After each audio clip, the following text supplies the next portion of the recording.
तो हम स्टार्टिंग में ही कोर्स कंटेंट जब हम लोग लिखे थे तभी हम बताए थे कि इसमें एक टॉपिक हमारा रहेगा हिस्ट्री ऑफ कंप्यूटर, यानी कंप्यूटर का इतिहास। इस टॉपिक को भी हम लोग करेंगे। तो चलिए देखते हैं कंप्यूटर का इतिहास क्या है, आखिर कंप्यूटर कितना पुराना है, कहाँ से आया है, इसकी उत्पत्ति किस मशीन से ये प्रारंभ हुआ। ठीक है, यानी कंप्यूटर का इतिहास, हिस्ट्री ऑफ कंप्यूटर। कंप्यूटर का इतिहास लगभग 3000 वर्ष पुराना है। कितना? 3000 वर्ष पुराना है। शुरुआत में लोग गणना कैलकुलेशन के लिए साधारण उपकरणों का उपयोग करते थे। शुरुआत में अभी भी गांव देहात में कुछ बुढ़िया, कोई दादाजी लोग जो पत्थरों का उपयोग करते हैं, 5 पत्थर इधर रखेंगे, 5 पत्थर इधर, फिर गिरेंगे, कितना हो गया, 5 5 10। तो ऐसे ही शुरुआती में लोग गणना करने के लिए अलग अलग चीज़ों का उपयोग करते थे और समय के साथ साथ उस उपकरणों का विकास होकर धीरे धीरे ये आधुनिक कंप्यूटर बन गया। जब हम लोग पढ़े थे कि कंप्यूटर क्या है, तो एक चीज आया था जो मैंने आप लोगों को बताया था कि कंप्यूटर जो है कंप्यूट शब्द से बना है। बताए थे कंप्यूटर जो है किससे बना है? कंप्यूट शब्द से बना है। ये कंप्यूट का मतलब होता है गणना करना। क्या करना? गणना करना, है ना, यानी चीजों को जोड़ घटाव गुना भाग जोड़ना घटाना, ये चीज। यानी कंप्यूटर का मुख्य उद्देश्य, जब कंप्यूटर आया था सबसे पहला उद्देश्य इसका था कि चीजों का हम कैसे गणना करें। कैलकुलेटर होता ना, तो कैलकुलेशन करने के लिए ही कंप्यूटर बनाया गया था और समय के साथ साथ इसमें और भी बहुत सारी चीजें जोड़ी गई। तो सबसे पहला जो हमारा मशीन आता है, सबसे पहला जो हमारा उपकरण आता है कंप्यूटर के इतिहास में, वो है अबाकस। क्या है? अबाकस। कैसा होता है? आप लोग देखे होंगे अभी भी कुछ कुछ बच्चा लोग का खेलने का आइटम होता है, इस प्रकार का एक वुडन या प्लास्टिक का फ्रेम रहता है, यहाँ पे एक रहता है, इसमें ऐसे ऐसे कुछ रिप्स रहते हैं, है ना, इसमें गोल गोल कुछ गोटियाँ लगी रहती हैं। याद आ रहा है? कुछ छोटे बच्चों का होता है, किताब दुकान में मिल जाएगा, आंगनबाड़ी में रहता है, सब लोग खेले हैं बचपन में। इसी को बोलते हैं अबाकस। क्या बोलते हैं? इसमें ऐसा होता है इकाई दहाई सैकड़ा करते करते अलग अलग रहता था, इसमें 5 ऊपर में 2 ऐसे करते करते कुछ गोटियाँ रहती थी, इसको जोड़ा जाता था कि 4 और 4 कितना होता है, हाँ यहाँ से 4 यहाँ से 4 गिन लो 8। तो ऐसे करते करते बच्चों को गिनती सिखा देते थे। अभी भी चाइना में, जापान में, कुछ कंट्रियों में छोटे बच्चों को नर्सरी यूकेजी एलकेजी के बच्चों को अबाकस की सहायता से सिखाया जाता, पढ़ाया जाता है। ठीक है, तो सबसे पहला जो गणना करने का डिवाइस आया था वो क्या था? अबाकस। ठीक है, कब आया था? 3000 ईसा पूर्व। ईसा पूर्व समझते हैं क्या? 3000 ईसा पूर्व मतलब आज से कितना दिन पहले? 3000 साल। आज से 5000 साल पहले। बोलोगे कैसे? देखिए अभी हमारा जो साल चल रहा है, कितना चल रहा है? 2026, राइट। इससे पहले कितना था? 2025। उससे पहले करते करते कभी 2000 था ना, कभी 1000 था, कभी 500 था, कभी 100 था, कभी 1 था, कभी 0 था कि नहीं? 0 से होते होते ये 2026 तक पहुंचा है। तो इधर 0 के बाद इधर का जो समय है इसको हम कहते हैं ईसवी सन। होते हैं ना, सन 1947, सन 1950, सन 1980 होते हैं ना। और इससे पहले 0 के पहले ये जो 0 है ये कहाँ से शुरुआत किया जाता है? ईसा मसीह। जानते हो ईसा मसीह को? यीशु मसीह, इसको बोलते हैं जीसस क्राइस्ट, है ना। ईसा मसीह, यीशु मसीह, उनके जन्म को 00 माना जाता है क्योंकि हम लोग अंग्रेजी कैलेंडर का उपयोग करते हैं और अंग्रेज लोग खास करके ज़्यादा क्रिश्चियनिटी को मानते थे, क्रिश्चियन धर्म को। तो क्रिश्चियन धर्म में किसको माना जाता है? ईसा मसीह को। उनका जन्म को हम लोग क्या मानते हैं? 00। उनके जन्म के बाद 1 2 3 करते करते साल, तो उनका जन्म से लेकर के अभी तक 2026 साल हो चुका है। तो इनके जन्म से भी 3000 साल पहले, कितना साल पहले? 3000 साल। ये 0 के पहले जो होता है उसको हम लोग ईसा पूर्व बोलते हैं। तो 3000 साल उधर और 2000 साल इधर, तो कुल मिलाकर के 5000 साल। यानी आज से लगभग 5000 साल पहले एक प्रकार का एक उपकरण बनाया गया था जिसका नाम अबाकस रखा गया। कहाँ पे बनाया गया था? चाइना में। कहाँ पे? चाइना, चीन। और इसका काम क्या था? गणना करना। यह दुनिया का पहला गणना यंत्र माना जाता है, दुनिया का पहला। इसका आविष्कार प्राचीन कहाँ पे हुआ था? चीन में हुआ था। इसका उपयोग जोड़ घटाव गुना भाग के लिए किया जाता। इसके अलावा कुछ कर सकते हैं उसमें? नहीं। जोड़ होगा, गुना होगा, भाग घटाव। ठीक है। दूसरा, अगला हमारा नाम आता है नेपियर बोन्स। नेपियर, है ना, हड्डी क्यों कहा जाता है? बोन्स यानी हड्डियों के टुकड़े से बनाया जाता है। क्यों? कब बनाया गया था? 1617 में। ये बहुत ज़्यादा पहले, अभी 2000 चल रहा है, ये 1600, ये लगभग 400 साल पहले। नेपियर नामक एक जॉन नेपियर, एक मैकेनिकल इंजीनियर जो भी थे, है ना, उनके द्वारा एक मशीन बनाया गया था जिनका नाम नेपियर बोन्स रखा था। बोन्स तो हड्डी, अपना हड्डी से नहीं बनाए थे, जानवरों की हड्डी से बनाए। क्यों? उस टाइम में 1600 के आसपास प्लास्टिक, फाइबर कुछ था ही नहीं। अभी ना हर चीज़ प्लास्टिक से बना हुआ आ जाता था, तो उस समय देखा मजबूत चीज़ क्या होगा जो पतला सा रहेगा? हड्डी। जानवर का बड़ा बड़ा हड्डी को टुकड़ा टुकड़ा में काटा, उस पर कुछ नंबर पर लिख के एक मशीन जैसा बना, उसको घुमा घुमा के तो नंबर को मिलाया जाता था और पढ़ा जाता था। तो ये गणितीय गणनाओं को सरल बनाने के लिए इसका उपयोग किया गया था। गुणा भाग की गणना में इसका उपयोग होता है। इसमें भी इतना ही हुआ था कि गुणा और भाग हो सकता है। इसके बाद आया 1642 में पास्कलाइज, एक और मशीन आया जिसका नाम था पास्कल। इसके द्वारा 42 पास्कल के द्वारा बनाया गया। ये पहला यांत्रिक कैलकुलेटर था। ये सब जो था अबाकस और नेपियर बोन्स, वो रिजल्ट नहीं देता था। जैसे कि अबाकस था, अबाकस क्या खुद से रिजल्ट दिखाता था? नहीं, हम लोग खुद गिनना पड़ता था कि हाँ 4 गोटी इधर 4 गोटी इधर 4 4 8। नेपियर बोन्स में भी ऐसा ही था, ऐसे हड्डी होता था, उसमें ऐसे ऐसे लगे रहता था, यहाँ पे 1 2 3 करके नंबर लिखा रहता था। तो इधर का नंबर और इधर का नंबर खुद से हम लोग गिनते थे, फिर आंसर बताते। लेकिन बेसिक पास्कलाइन जो आया पहला कैलकुलेटर, इसमें पहला ऐसा था जिसमें हम लोग को गिनना नहीं पड़ता था, वो खुद गिन करके बता देता था। जैसे कैलकुलेटर होता था, हम लोग खाली 4 + 4 टाइप करते, कितना होता था वो अपने आप रिजल्ट दिखाता 8। तो वैसे ही काम करता था बेसिक। तब 1642 में पहला यांत्रिक कैलकुलेटर था। और क्या कर सकता था? बस जोड़ और घटाओ, इतना ही कर सकता था।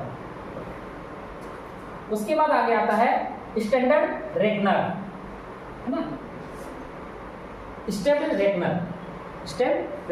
1673 में आया। ये किसके द्वारा बनाया गया था? गोटिफाइड विलियम लेबनिज के द्वारा बनाया गया। ठीक है, इसको लेबनिज कैलकुलेटर भी बोलते हैं।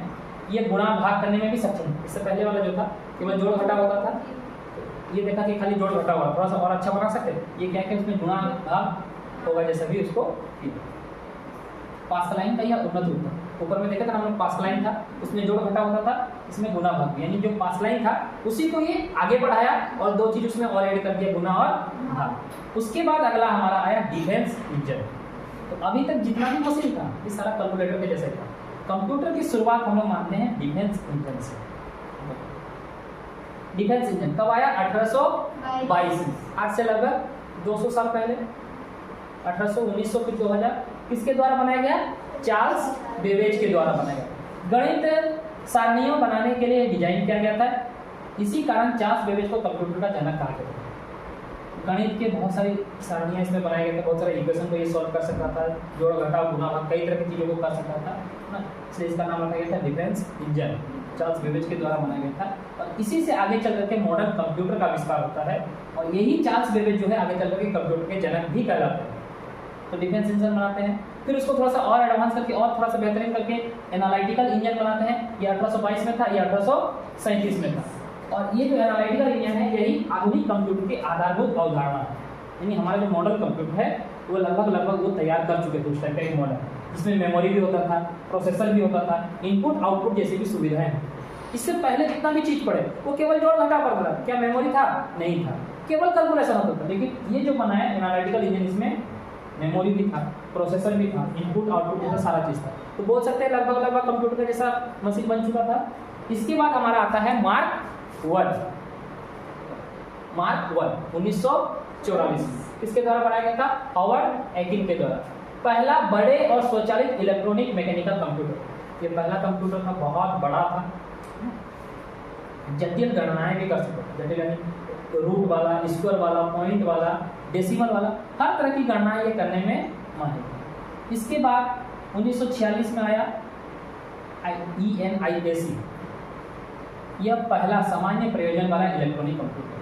तो सामान्य जो नॉर्मली हम लोग यूज़ करते हैं घर में, अपना ऑफिस में, उस टाइप का पहला इलेक्ट्रॉनिक कंप्यूटर कौन सा है? ENIAC।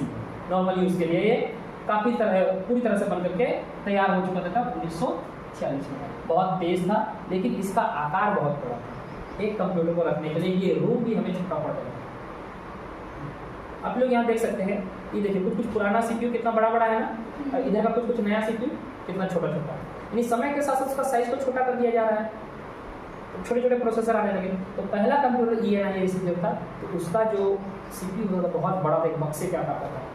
जितना बड़ा यहाँ से टेबल लगा इतना बड़ा उसका CPU ही होता, इतना बड़ा सा उसका कीबोर्ड होता, मॉनिटर का डिस्प्ले बहुत बड़ा होता, तब जाके वो ऑपरेट हो पाता। कई सारे उसमें साथ में और भी मशीनें लगी होती। तो पहला कंप्यूटर हम लोग को कब मिल चुका था? 1946 में। क्या नाम था उसका? ENIAC। पूछा जाएगा पहला इलेक्ट्रॉनिक कंप्यूटर ENIAC,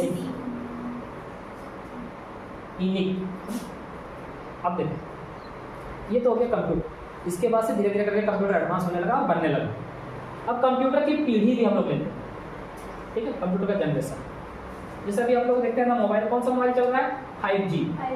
तो G का मतलब क्या? जनरेशन, पीढ़ी। पीढ़ी मतलब जैसे आप लोग हैं, एक पीढ़ी है, आप लोग से पहले वाला पीढ़ी, आप लोग के मम्मी पापा मौसा मौसी चाचा चाची, उनका पहला पीढ़ी दादा दादी नाना नानी वाला, उनका पहला पीढ़ी उनके पिताजी वाला। तो पीढ़ी दर पीढ़ी चलते आता है। तो वैसे ही 1940 से लेकर के 56 तक कंप्यूटर का पहला पीढ़ी माना जाता था। और पहले पीढ़ी में, फर्स्ट जनरेशन में कंप्यूटर में कौन सा टेक्नोलॉजी यूज होता था? Vacuum tubes. क्या होता था? Vacuum tubes. वैक्यूम का मतलब होता है ऐसा जगह जहाँ पे हवा नहीं हो। ये छोटे छोटे पाइप का उपयोग किया जाता था, छोटे छोटे ट्यूब्स का उपयोग किया जाता था, इसके अंदर से हवा को निकालना होता था। वैक्यूम होता था पता है। इसमें सिग्नल का ट्रांसमिशन होता था। ये आकार में बहुत बड़ा होता था और इसका जो गति था, स्पीड काम करने का, वो बहुत कम था।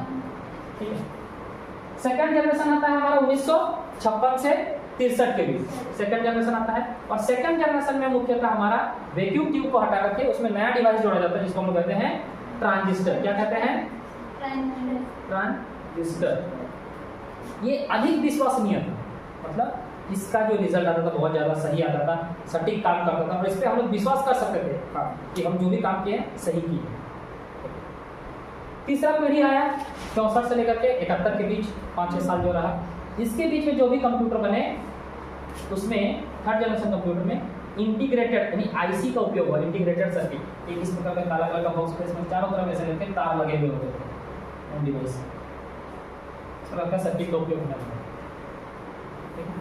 उसके बाद चौथी पीढ़ी 1971 से शुरू हुआ और अभी भी चल ही रहा है। तो ये जितना भी कंप्यूटर हम लोग के चारों रखा हो, हम लोग बोल सकते हैं ये सब फोर्थ जनरेशन का है। ठीक है। इसमें क्या उपयोग होने लगा? Micro processor. माइक्रो प्रोसेसर छोटे छोटे प्रोसेसर लगने लगे, कुछ माइक्रोचिप। पंचम पीढ़ी, 5वीं पीढ़ी अभी आ चुका है कुछ कुछ मार्केट में, जो बड़े बड़े सुपर कंप्यूटर हैं उपयोग होते हैं, जो साइंटिस्ट लोग करते हैं, ठीक है, जो बड़े बड़े कंपनियां उपयोग करती है, वो क्या है? उसमें AI यानी कृत्रिम बुद्धि इसको बोलते हैं। AI का उपयोग होता है उसमें, आर्टिफिशियल इंटेलिजेंस आ चुका है। तो 5 जनरेशन में क्या आया है? AI। इस चीज़ को आप लोग को याद रखना। First generation vacuum tube, second generation transistor, third generation integrated circuit, fourth generation micro processor और फिफ्थ जनरेशन में AI। ये सब कुछ चीज़ें हैं जिनका उपयोग किया जाने लगा जनरेशन बाय जनरेशन। अब कुछ महत्वपूर्ण चीज़ है। कंप्यूटर का जनक फादर किसे कहते हैं? Charles Babbage. पहला प्रोग्रामर, कंप्यूटर में जो भी एप्लीकेशन चलता है सब तो एक प्रोग्राम है ना, तो पहला प्रोग्रामर कौन थे? Edward loveless. पहला इलेक्ट्रॉनिक कंप्यूटर देखे थे, याद रखना है ये नहीं। पहला गणना करने वाला यंत्र, सबसे पहला यंत्र गणना करने के लिए कौन सा बनाया गया था? एबेकस। ठीक है। ये कुछ टॉपिक याद रखना, हो सकता है कि आप लोग का जो क्वेश्चन है उसमें रह सकता है ऑब्जेक्टिव में। अब देखिए थोड़ा सा हम चीज़ों को समझते हैं। ये तो कौन सा जनरेशन में क्या है देख लिए। अब थोड़ा हम लोग तुलना करते हैं। क्या करते हैं? तुलना। देखिए अब अलग अलग जनरेशन को लेते हैं। First generation, second generation, third generation, fourth generation, fifth generation. ठीक है, चल रहा मोबाइल। तो जैसे जैसे हम लोग जनरेशन में आगे बढ़ेंगे, फर्स्ट जनरेशन से लेकर के जैसे जैसे हम लोग फिफ्थ जनरेशन की ओर जाएंगे, तो कंप्यूटर का जो साइज है ये क्या हुआ? घटा है कि बढ़ा है? यानी साइज क्या हो रहा है? कम हो रहा है, घट रहा है, बोल सकते हैं। फर्स्ट जनरेशन कंप्यूटर जब आया तो बहुत बड़ा था, सेकंड जनरेशन वाला उससे थोड़ा सा छोटा आया, थर्ड जनरेशन और छोटा है, फोर्थ जनरेशन में इतना छोटा कि एक टेबल पे एक कंप्यूटर रख देते, फिफ्थ जनरेशन में भी और छोटा आ गया, मोबाइल आ गया, लैपटॉप आ गया, हाथ में रखने वाला लैपटॉप आ गया। हो सकता है कि उसके बाद फिर कुछ और आ जाए। अभी तो घड़ी भी आ गया, स्मार्ट वॉच हाथ में। यानी जैसे जैसे जनरेशन आगे बढ़ रहा है इसका साइज क्या हो रहा है? धीरे धीरे छोटा हो रहा है, बहुत ज़्यादा रिलायबल हो रहा है, आसानी से हम लोग कहीं भी ले जा सकते हैं, उपयोग कर सकते हैं। ठीक है। साइज के बाद अगर हम लोग बात करें इसका स्पीड का, इसका काम करने का जो स्पीड, तो ये बताइए जैसे जैसे हम लोग जनरेशन में आगे बढ़ेंगे स्पीड घटेगा कि बढ़ेगा? स्पीड क्या हो रहा है? बढ़ रहा है, अधिक हो रहा है, ज़्यादा हो रहा है, ठीक है। फर्स्ट जनरेशन कंप्यूटर बहुत स्लो था। हम लोग मोबाइल चला है ना 4G फिर 5G, जो चीज़ 4G में डाउनलोड होने में 5 मिनट लगता था, 5G में हो सके वो 1 मिनट में डाउनलोड हो जाता है, बहुत फास्ट नेट चलता है। 6G आएगा वो और फास्ट चलेगा, 3 घंटे का मूवी क्लिक किया डाउनलोड हो सकता है। तो जैसे जैसे जनरेशन में आगे बढ़े साइज तो घट गया लेकिन उसका स्पीड बढ़ गया। स्पीड की बात करते हैं हम लोग स्टोरेज। स्टोरेज मतलब चीज़ों को जमा करके रखना, ये भी क्या हो गया? बढ़ गया। फर्स्ट जनरेशन का कंप्यूटर जो था बहुत कम चीज़ों को स्टोर करता था, यानी उसमें उसका हार्ड डिस्क उतना सपोर्टेबल नहीं था, उतना उसमें उतना कम मेमोरी कार्ड लगा सकते थे, ना कोई पेन ड्राइव लगा सकते थे ना, तो वो ऐसा कुछ स्टोरेज उसका था नहीं, बहुत ज़्यादा चीज़ों को स्टोर करके नहीं रख सकता। लेकिन अभी का जो कंप्यूटर है हम हज़ारों फोटो, हज़ारों वीडियो, हज़ारों फाइल को जमा करके स्टोर करके रख सकते हैं, ठीक है। साइज घट गया लेकिन बढ़ा क्या? स्पीड बढ़ गया, चीज़ों को जमा करके स्टोर करके रखने की क्षमता बढ़ गया। एक्यूरेसी, एक्यूरेसी यानी एक्यूरेट, सटीकता जिसको बोलते हैं, सटीक यानी सही, सही काम करने का जो प्रोसेस है वो भी बड़ा है। अगर हम लोग आंख मूंद करके कंप्यूटर पे कुछ सर्च करते हैं या कुछ काम करके भरोसा कर लेते हैं, क्योंकि पता है वो सही ही जानकारी देगा, गलत करेगा ही नहीं, जो भी चीज़ें करवा रहे हैं वो सही करेगा। इससे पहले वाला जो था उतना भरोसा नहीं किया था, उससे पहले वाला और सबसे सटीक नहीं करता था। तो जैसे जैसे कंप्यूटर आगे बढ़ा है उसको काम एकदम एक्यूरेट करने लगा, परफेक्ट काम करने लगा, है ना। इससे पहले क्या होता था गूगल में हम लोग जैसे कि भारत का प्रधानमंत्री कौन है तो 25 चीज़ आता था, ये लिखा हुआ इस वेबसाइट पे जाए उस वेबसाइट पे जाए। लेकिन अभी जो AI आ गया है, ChatGPT आ गया है, भारत का प्रधानमंत्री कौन है तुरंत नरेंद्र मोदी, बात खत्म, ज़्यादा इधर उधर बात को घुमाएंगे, सटीक आंसर देगा। उसी का आधार पर बोल सकते हैं जैसे कंप्यूटर आगे बढ़ा उसको सटीक जानकारी, सटीक काम करने का उसका प्रोसेस भी बढ़ा है। तो ये 3 चीज बढ़ा है, ये घटा है। और क्या घटा है? इलेक्ट्रिसिटी कंज्यूम, ये क्या हुआ है? घटा। क्या हुआ है? इससे पहले जो कंप्यूटर आते थे साइज में बड़े होते थे, तो बड़ा कंप्यूटर ज्यादा इलेक्ट्रिसिटी लेगा कि छोटा कंप्यूटर? बताओ, हाथी ज्यादा खाएगा कि कुत्ता? कौन खाएगा ज्यादा? हाथी खाएगा। तो बड़ा कंप्यूटर हम लोग साइज में देखें ना, साइज पहले बड़ा था तो बड़ा को चलाने के लिए ज्यादा इलेक्ट्रिसिटी चाहिए था, तो इलेक्ट्रिसिटी कंज्यूम ज्यादा कर रहा था। और जैसे जैसे साइज घटा हमारा तो इलेक्ट्रिसिटी कंज्यूम कैपेसिटी भी क्या हो गया? घट गया, इलेक्ट्रिसिटी भी कम लगने लगा, बहुत कम बिजली में चलने लगा, क्योंकि छोटा छोटा मशीन आ गया, ठीक है। हीट, अब जब बहुत कम इलेक्ट्रिसिटी ले रहा है तो गर्म भी बहुत कम होता है, देखते हो ये सब दिन भर चलते रहता है, गर्म होता है? नहीं होता। तो हीट, ये भी क्या होने लगा? कम। इससे पहले वाले जो आते थे कंप्यूटर फर्स्ट जनरेशन सेकंड, 2-4 घंटा लगातार चलाएंगे ना तो हैंग करने लगता था, गर्म होने लगता था, बहुत ज़्यादा इलेक्ट्रिसिटी लेता था, इसीलिए ये भी क्या होने लगा? धीरे धीरे कम होने लगा, ठीक है। तो 3 चीज़ इसमें हम लोग देखें, बढ़ा है, स्पीड बढ़ा है, स्टोरेज बढ़ा है, एक्यूरेसी बढ़ा है। फीचर या फंक्शन ये भी बढ़ा है। जस्ट हम लोग मोबाइल की बात करते हैं, कीपैड मोबाइल था, चलाए हम लोग, कीपैड के बाद फिर छोटे छोटे मोबाइल आने लगा इस प्रकार, आधा टच स्क्रीन होता था, 2-4 बटन भी होता था, पहले तो पूरा पूरा बटन होता था, अभी पूरा टच स्क्रीन है। तो हर साल जो नया नया मोबाइल लॉन्च होता है ना, नया नया मोबाइल जो लॉन्च होता है, कुछ नया नया फीचर्स, नया नया चीज़ें उसमें ऐड होते रहता है। पहले फिंगरप्रिंट साइड में देता था, कभी स्क्रीन पे दे दिया है, कभी कुछ और दे दिया है, कभी वॉइस से चलने वाला दे दिया, ये नया नया फंक्शन जुड़ रहा है। तो वैसे ही जैसे जैसे जनरेशन आगे बढ़ रहा है उसमें नया नया फंक्शन जुड़ रहा है, यानी फंक्शन क्या है उसका बढ़ रहा है कि घट रहा है? बढ़ रहा है। इससे पहले वाले उतना फंक्शन नहीं होता था, ना उतना ज़्यादा नेट चलता था, ना उतना ज़्यादा अलग अलग फंक्शन होता था, नहीं। अभी जैसे जैसे आगे बढ़ रहा है फंक्शन उसका बढ़ रहा है, ठीक है। ये चीज़ों को देखें।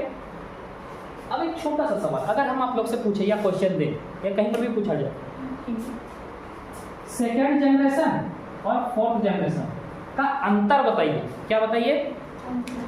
ये जो चीज़ हम बनाए ना इसको कहीं साइड में रखना, आप लोग उतार दीजिए, ठीक है। अंतर बताइए, देखिए कैसे हम लोग इजीली अंतर बताते हैं। पहला तो ये बताना कि क्या उपयोग होता है। सेकेंड जनरेशन में ट्रांजिस्टर यूज होता है और थर्ड फोर्थ में माइक्रो प्रोसेसर ये उपयोग होता है। पहला अंतर तो ये है, इसमें ट्रांजिस्टर, इसमें माइक्रो प्रोसेसर। स्पीड बताइए किसका कम होगा, ये कम होगा, ये ज्यादा होगा, यही ना। फर्स्ट सेकंड जनरेशन का स्पीड कम होगा, थर्ड का स्पीड। साइज इसका क्या होगा, बड़ा होगा, इसका छोटा होगा। कितना आसानी से अंतर बता रहे हैं ना। हीट यानी गर्म, ये ज्यादा गर्म होगा, ये अधिक होगा और ये कम होगा। स्टोरेज, ये ज्यादा स्टोरेज करेगा, कम करेगा और ये ज्यादा। तो ये चीजें अगर याद है तो किसी का भी अंतर पूछे हम लोग बता सकते हैं, ठीक है। वैसे ही अगर हम पूछे कि बताओ थर्ड जनरेशन और फिफ्थ जनरेशन का अंतर, पहला एक पॉइंट हम लोग लिखेंगे कि इसमें क्या हुआ था। थर्ड जनरेशन में इंटीग्रेटेड सर्किट और फिफ्थ में ये, बस एक पॉइंट ये लिखना है। उसके बाद स्पीड कम ज्यादा, साइज कम नहीं ज्यादा, साइज ये वाला ज्यादा होगा, ये कम, ठीक है। स्टोरेज कम ज्यादा, इलेक्ट्रिसिटी ये ज्यादा लेगा, ये कम लेगा, हीट ये ज्यादा होगा, ये कम। आसानी से बता सकते हैं। इसके लिए हमको क्या याद रखना पड़ेगा, इसको बता दीजिए, ठीक है। तो आज हम लोग क्लास इतना ही करते हैं।